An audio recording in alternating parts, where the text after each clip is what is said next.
Bonne nuit de Merle.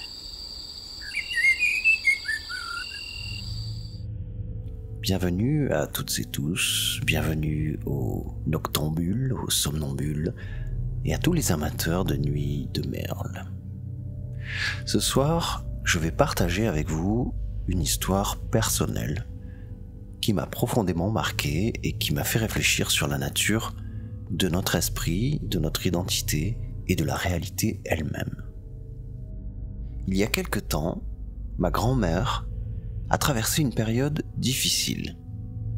Une période de troubles de la mémoire, du comportement, ponctuée de crises de démence. Cet état lui faisait voir et entendre des choses que nous ne percevions pas. Il altérait sa perception, troublait ses souvenirs et sa personnalité. Ces crises étaient imprévisibles et assez déconcertantes, mais elles n'en étaient pas moins pour elle très réelles.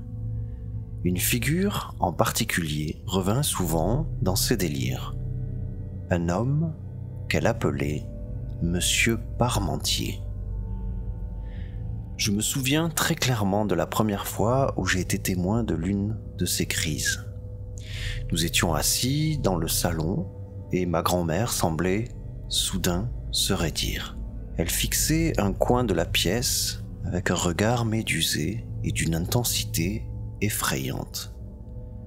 Quand je lui ai demandé ce qui n'allait pas, elle m'a répondu avec une voix tremblante mais convaincue qu'elle voyait Monsieur Parmentier. Il était là, juste derrière nous, et elle a décrit cet homme en détail, ses vêtements, son visage, comme s'il était physiquement présent avec nous. Être témoin direct de cette scène m'a complètement terrifié. Cela m'a fait réaliser à quel point notre perception de la réalité est fragile. Notre bon sens, ce sens commun, cette vision donc commune de ce qui est réel et de ce qui ne l'est pas, repose sur un équilibre chimique délicat dans notre cerveau.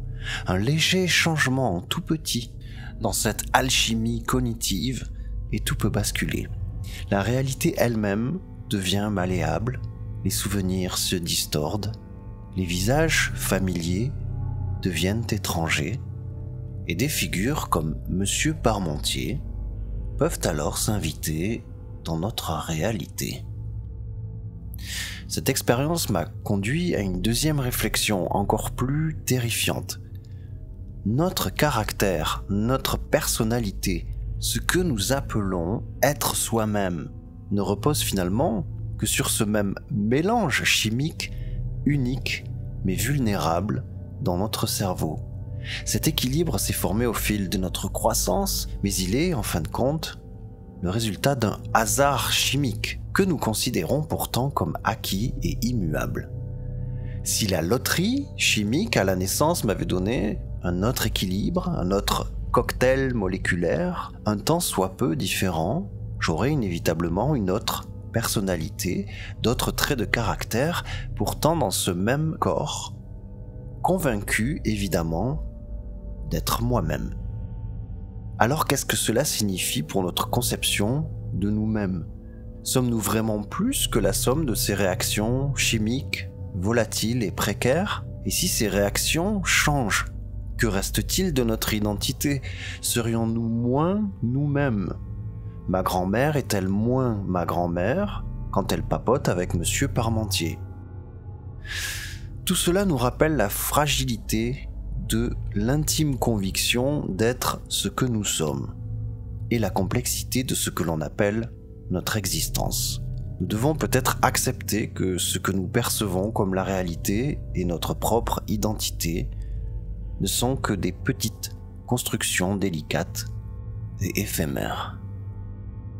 Aujourd'hui, ma grand-mère se porte beaucoup mieux et aux dernières nouvelles, ce mufle de Monsieur Parmentier serait parti sans même dire au revoir. Je vous remercie d'avoir écouté cette petite histoire, un peu plus personnelle que les autres, mais j'espère quand même que grâce à cette histoire, vous pourrez passer ce soir une bonne nuit de Merle. Bonne nuit de Merle.